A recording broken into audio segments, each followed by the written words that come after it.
ओम नमः शिवाय. परमपूज्य गुरुदेवता श्री कलावती माता लिखित श्री कृष्ण प्रताप. मागील भाग पुढे चालू. परमात्म्याच्या तेजाने कंसासहित सर्वांची बोबडी वळली आणि हातातील शस्त्रेही गळून पडली. मागच्या जन्मी वसुदेव देवकी या उभयतांनी आपल्या पोटी परमेश्वराने अवतार घ्यावा या उद्देशाने घोर तपश्चर्या केली होती.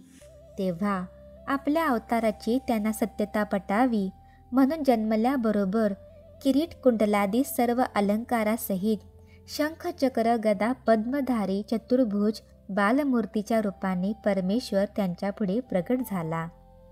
त्याला पाहता क्षणी उभयतांनी अत्यंत हर्षभरीत होऊन हात जोडले. पुढच्या भीतीने त्यांचे हृदय थरथरत होते.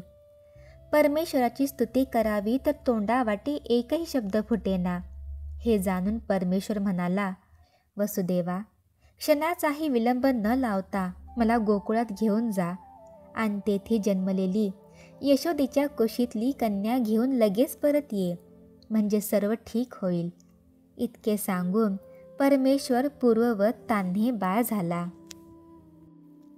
पुत्राला कुरवाळीत वसुदेव म्हणाला, देवा, आमच्या पायात बेड्या आहेत, तसेच बंदीशाळेच्या दाराला दृढतर कुलपे पण घातली आहेत.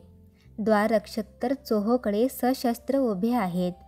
धोधो पाऊस पडत आहे. वाराही जोरात सुटला आहे. कदाचित यमुनेलाही पूर आला असेल. अशा प्रसंगी तुला मी कसे घेऊन जाऊ? इतक्यात पायाच्या बेड्या सड्डीशी सुटल्या व बंदीशाळेचे दार आपोआप उघडे झाले. तेव्हा वसुदेवाने बाळाला चटकन एका वस्त्रात गुंडाळून सूपात निजविले आणि त्यावर पांघरून घालून ते सूप हृदयाशी धरून हळूच तो बंदीशाळेच्या बाहेर पडला. त्यावेळी कंसासहित सर्व द्वाररक्षक झोपी गेले होते. ते पाहून देवाच्या सामर्थ्याची अधिक कल्पना येऊन वसुदेवाला गहिवरून आले. अंतर्यामी प्रभूचे स्मरण करीत तो भराभर पावले टाकीत चालला. यमुना तीरी जाऊन पोहोचला. तोच प्रभू दर्शनासाठी उतावी झालेली यमुना पुढे पुढे येऊ लागली. तिचे मनोगत जाणून न शकल्यामुळे बाळाचे अंग भिजेल अशा विचाराने हृदयाशी धरलेले सूप वसुदेवाने मस्तकावर घेतले. त्या अवधीत प्रभूने आपले पाय सुपातून हळूच बाहेर काढून यमुनेला स्पर्श केला. प्रभुपदाचा स्पर्श होताच यमुनाईने वाट मोकळी केली. त्यानंतर वसुदेवाने निर्भयपणे नंदाच्या घरात प्रवेश केला. त्या समयी यशोदा नुकतीच बाळंतीण झाली असून देवाने त्या क्षणाला तेथील सर्व लोकांना गुंग करून ठेविले होते. त्यामुळे जन्मलेले बाळ पुत्र की कन्या हे कोणाला समजू शकले नाही. देवाच्या सूचनेप्रमाणे वसुदेवाने पुत्रास यशोदेजवळ निजविले व तेथे जन्मलेल्या योगमायेला सुपात घालून घेऊन तो लगेच तेथून परतला. वसुदेव बंदीशाळेत पोहोचला तोच दारांना पूर्ववत कुलपे लागली आणि त्यांच्या पायात बेड्या पडल्या. इतक्यात ती मुलगी मोठमोठ्याने रडू लागली. तो आवाज ऐकून कंसासहित दूत खडबडून जागे झाले. लगेच कंसाने आत जाऊन देवकीच्या मांडीवरील मुलीला उचलून घेतले आणि तो नेहमीप्रमाणे शिळेजवळ गेला.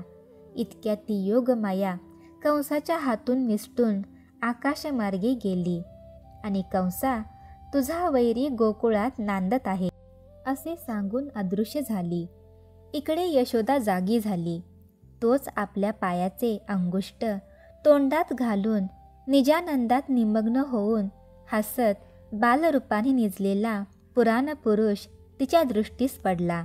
त्याला पाहताच तिचा आनंद गगनात मावेनासा झाला.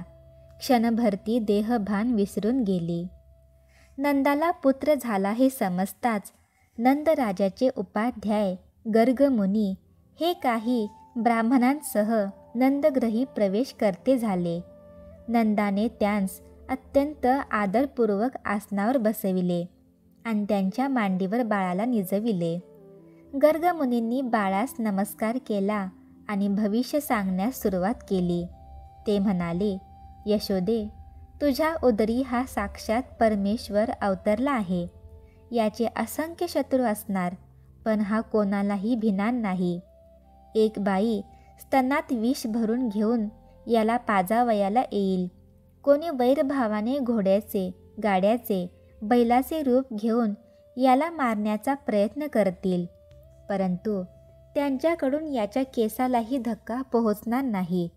उलट हाच त्यांना मारून टाकील. हा पुष्कळशा बायका करील. याची अपरिमित संतती वाढेल. हा निजधामाला जाताना स्वगोत्र आपणाबरोबर नेईल.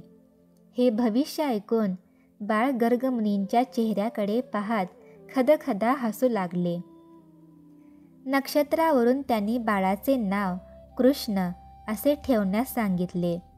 त्यावर नंदाने गर्गमुनींना साखर मिश्रित दूध प्यायला दिले आणि गाई, धान्य, वस्त्रादी तसेच भरपूर दक्षिणा देऊन त्यांची पाठवणी केली. गर्गमुनींची भविष्यवाणी कानावर जाताच गवळीजनांचा आनंद गगनात माविनासा झाला. अवतरला हो नंदा घरी, ब्रह्म सनातन प्रभू नरहरी. सजवुनी सुंदर गोकुळ नगरी, दीप लाविती दारोदारी. गाती नाचती रुज नरनारी, म्हणती आला आला आमुचा कैवारी. श्री सद्गुरुनाथ महाराज की जय.